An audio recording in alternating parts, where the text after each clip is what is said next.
were younger, my friends Jensen, Mark and I were completely obsessed with urban exploration. We loved sneaking into abandoned hospitals and factories. We thought we were fearless. We thought the absolute worst thing that could happen to us was getting a trespassing ticket from the cops. We were dead wrong. In 2018, we found our holy grail, a massive abandoned amusement park about 40 miles outside the city.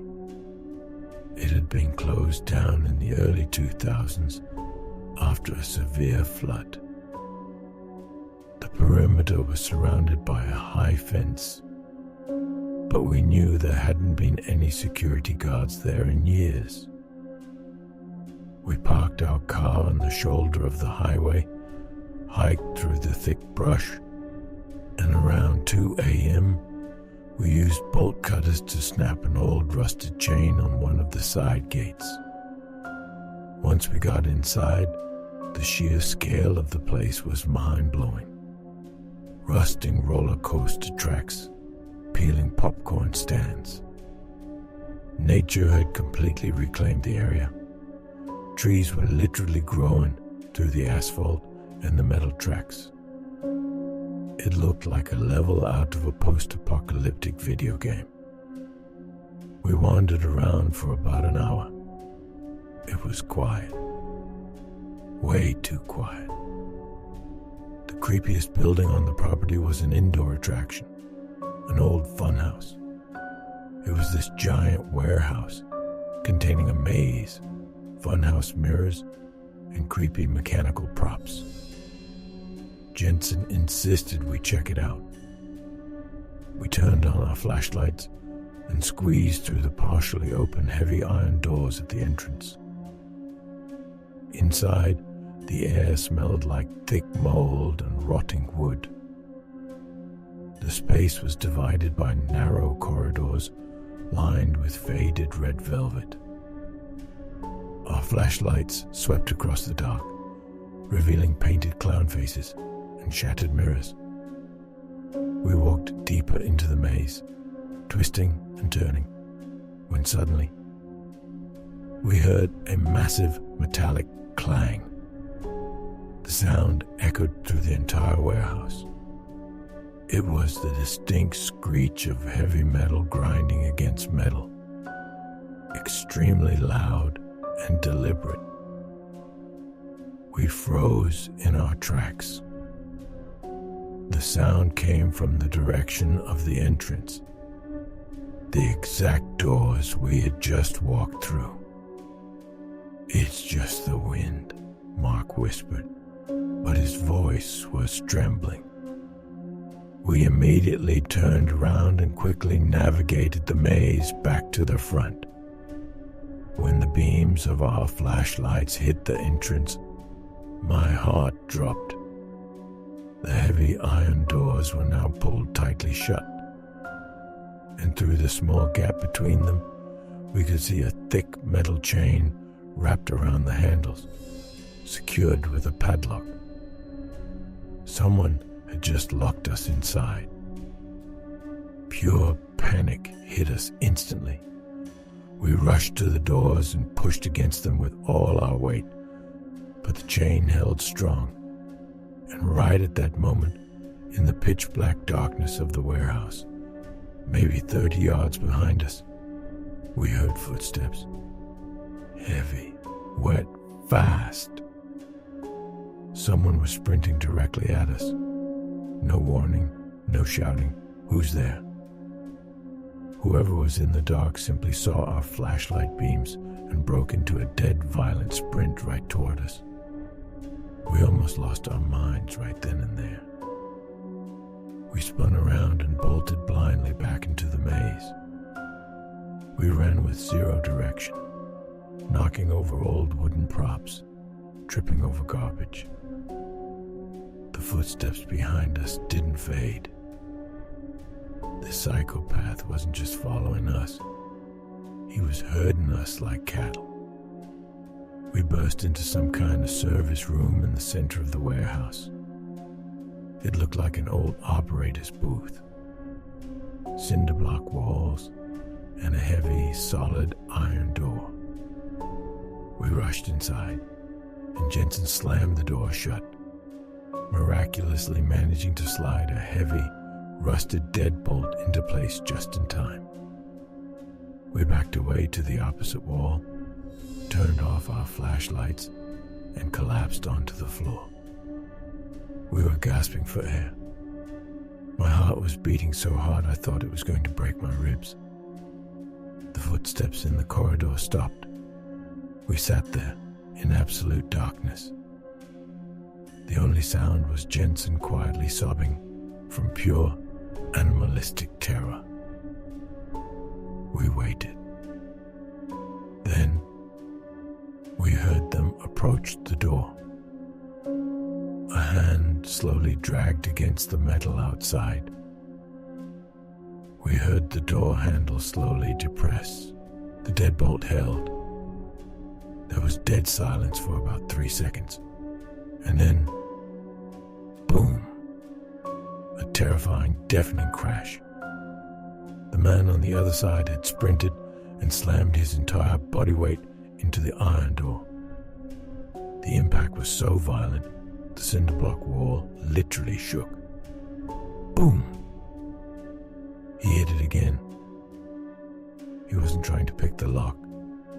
He was trying to smash the door off its hinges with his pure meat and bones, like a rabid wild animal. Boom! We pressed ourselves flat against the floor, covering our heads. I was 100% convinced we were going to be brutally murdered in that filthy room. I was too terrified to even scream. Then, the slamming abruptly stopped. Dead silence returned. We didn't even breathe. And then, through the heavy metal door, a calm, deep male voice spoke. "I know you're in there, Jensen." I was completely paralyzed. My brain just stopped working. How the hell did this psychopath in an abandoned amusement park at 3 a.m. know my friend's name? "Open the door," the maniac repeated, his voice almost gentle. Jensen clamped both hands over his own mouth to keep from screaming out loud. He started smashing the door again, but this time with something metallic, a pipe or a crowbar. The heavy iron deadbolt actually started to bend. Mark grabbed my shoulder and pointed up. Near the ceiling of the operator's booth was a narrow ventilation window leading out onto the roof of the warehouse. It was our only chance. The three of us scrambled onto the rusted control panel. Mark used his heavy backpack to smash the glass. Right at that exact moment, the deadbolt on the door snapped with a deafening crack. The door flew open. I didn't see his face. All I saw was a massive, hulking black silhouette letting out a furious roar as he lunged into the room. I dove headfirst through the shattered window, tearing my stomach and arms on the jagged glass. We tumbled out onto the sloped roof of the warehouse and rolled down, crashing into the bushes below. We scrambled to our feet and ran. This wasn't just running. This was pure hysteria. We sprinted through the abandoned park, vaulting over fallen trees and rusted turnstiles. Behind us, I heard a heavy thud as the massive guy jumped off the roof. He was coming after us. He was right on our heels. I could hear his heavy, furious breathing maybe 20 yards behind me. He ran completely silent. No yelling, just the terrifying sound of snapping branches and heavy boots pounding the dirt. We burst out of the trees and reached the main perimeter fence. Jensen scrambled over the chain link first. I went over right behind him, shredding my hands on the barbed wire at the top. Mark got his jacket snagged. I turned around and saw the massive guy charging out of the darkness straight at him. I grabbed Mark by the collar of his shirt and yanked with superhuman adrenaline, pulling him over the fence. We crashed onto the pavement on the outside. At the exact same second, the maniac slammed into the chain link fence on the other side at full speed. We scrambled up, sprinted to the car, and jumped in. Jensen started the engine, and we floored it. We drove down the highway at 100 miles an hour until we reached the city. Nobody spoke a single word. We just sat there, hyperventilating, bleeding all over the seats. The police went out to the park the next morning. They found the busted deadbolt, our blood on the broken window, and massive, deep boot prints in the mud. But they found no one. They never figured out who it was. A local squatter, a cultist, a fugitive. But the thing that haunts me to this day isn't that we were chased. It's the way he lunged at us. The way he threw his body against that door. That wasn't a territorial squatter. That was a predator cornering its prey. And the most horrifying part of all, he called Jensen by his name. We never told a single soul where we were going that night. Which means that man didn't just happen to live in that park. He knew who we were. He must have been tracking us back in the city and simply waited for us to make the stupid mistake of coming right into his territory. It's been 5 years. I never leave the city limits anymore. And every single time someone knocks on my apartment door, my mind flashes back to the deafening boom in that abandoned amusement park.